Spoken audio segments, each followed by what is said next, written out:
Hello everyone, welcome to अश्रमिक विद्यालय। My self फिरदौस शेख। तो मित्रों, आज આપણે સ્ટાન્ડર્ડ 7th યુનિટ 3 એક્ટિવિટી 1 વિશે અભ્યાસ કરીશું। તો ચાલો જોઈએ આપણી એક્ટિવિટી 1 શું છે। યસ આઈ વિલ આપણી યુનિટ 3 એક્સરસાઇઝ એક્ટિવિટી 1 નું હેડિંગ છે yes I will. I will ક્યારે યુઝ થાય? જ્યારે આપણે ફ્યુચરની વાત કરીએ ત્યારે વિલનો યુઝ થાય છે ફ્યુચર ટેન્સ માટે। એટલે યસ આઈ વિલ એટલે હા હું કરીશ। During activity 1 during Gujarati class Hiral pass a cheat to हेतांसी।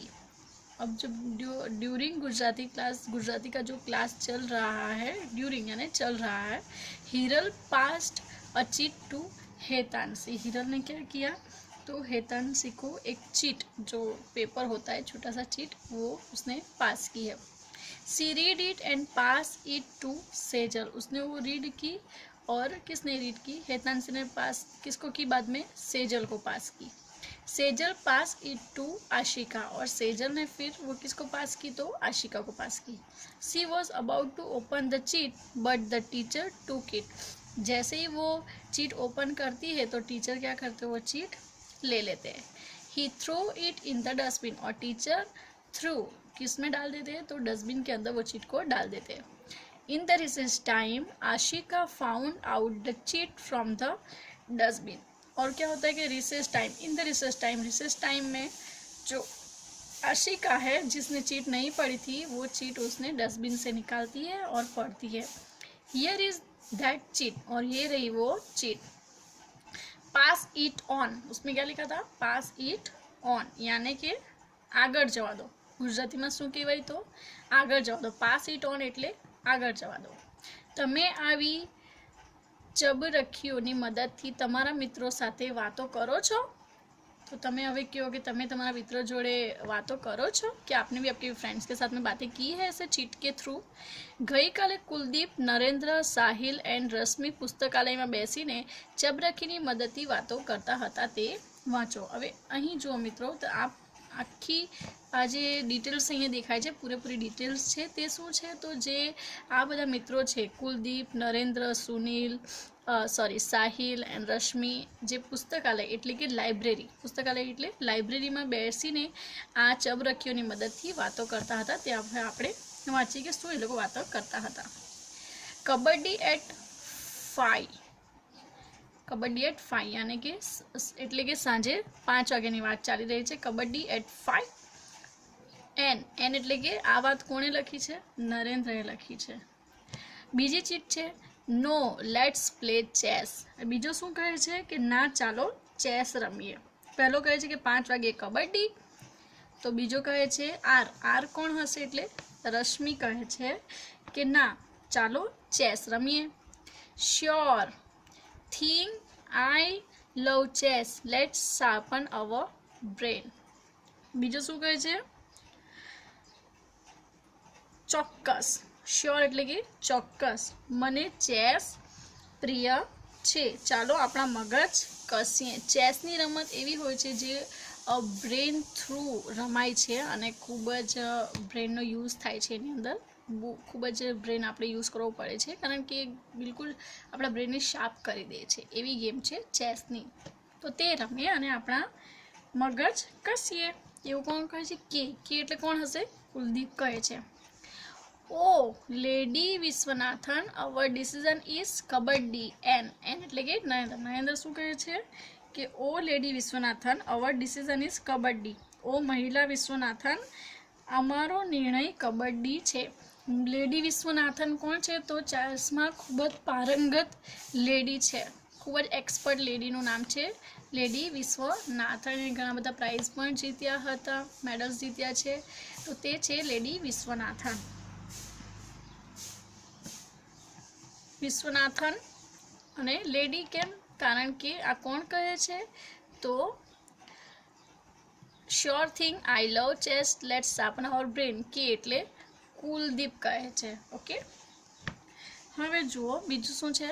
Thanks okay, no chess no kabaddi, go for berries in my farm. હવે આર એટલે કે રશ્મિ કહે છે કે આભાર, સારું ચેસ નહીં, કબડ્ડી નહીં, મારા ખેતરે, ફાર્મ એટલે કે ખેતરે બેરીઝ એટલે કે બોર માટે જઈએ, બેરીઝ એટલે કે બોર માટે જઈએ. Not today, berries on Sunday full day. હવે બીજા શું કહે છે? એસ એટલે કોણ છે? સાહિલ શું કહે છે? નોટ ટુડે એટલે કે ના આજે નહીં, બોર રવિવારે. ક્યારે જઈશું આપણે? ઓન સન્ડે એટલે કે રવિવારે, આખો દિવસ, ફૂલ ડે એટલે કે આખો દિવસ. આઈ વિલ બ્રિંગ ચાટ મસાલા, અને શું કહે છે? હું ચાટ મસાલા લાવીશ. બ્રિંગ એટલે કે લાવીશ. વિલ એટલે કે ફ્યુચર ટેન્સની વાત થાય ત્યારે ફ્યુચર ટેન્સની વાત થાય ત્યારે વિલનો ઉપયોગ થાય છે. તો સાહિલ શું કહે છે? આઈ વિલ બ્રિંગ ચાટ મસાલા, હું ચાટ મસાલા લાવીશ. બટ ટુડે, હવે મંજીરા જે છે તે શું કહે છે? બટ ટુડે, આજે શું એમ, પણ આજે મંજીરા, આજે મંજીરા. ઓકે, હવે cool down angry bird, we will play.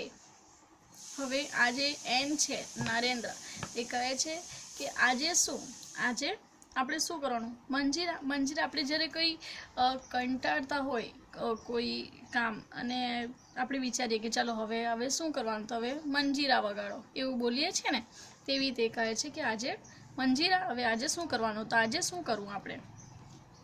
Cool down angry bird, we will play kabaddi, they will play chess, how's that. હવે એસ એટલે કે સાહિલ કહે છે કે કૂલ ડાઉન એંગ્રી બર્ડ એટલે કે શાંત ક્રોધી જીવ, આપણે કબડ્ડી રમીશું, તેઓ ચેસ રમશે. કેમ? આવી રીતે એ લોકો વાત કરે છે કે તેઓ ચેસ રમશે ને આપણે કબડ્ડી રમીશું. Fine, I do agree, Rashmi please. Narendra શું કહે છે કે ફાઇન, સારું, આઈ ડુ એગ્રી, હું સહમત છું.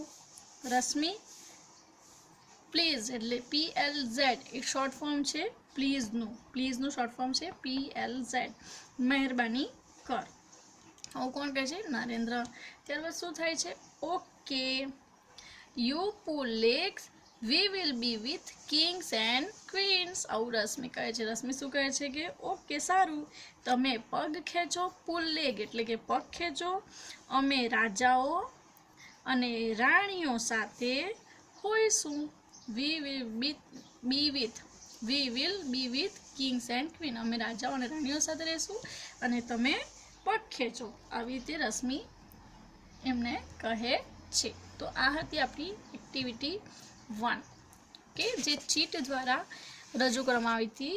કુલદીપ, નરેન્દ્ર, સાહિલ અને રશ્મિ જે પુસ્તકાલયમાં બેસીને આ પ્રકારની ગેમ્સની વાતો ચીટ દ્વારા કરે છે, તે આપણી એક્ટિવિટી 1માં દર્શાવવામાં આવી છે.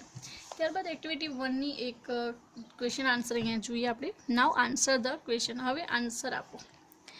હુ wanted to play kabaddi? Who wanted to play kabaddi? Kabaddi જે છે તે કોણ રમવા માંગતું હતું? કોને રમવું હતું કબડ્ડી? સો અહીં આપણે જોઈએ answer. Who wanted to play kabaddi? Kabaddi at 5. કોણ કહે છે? એન એટલે કે નરેન્દ્ર. તો આપણે આન્સર આવી રીતે લખશું. Narendra wanted to play kabaddi.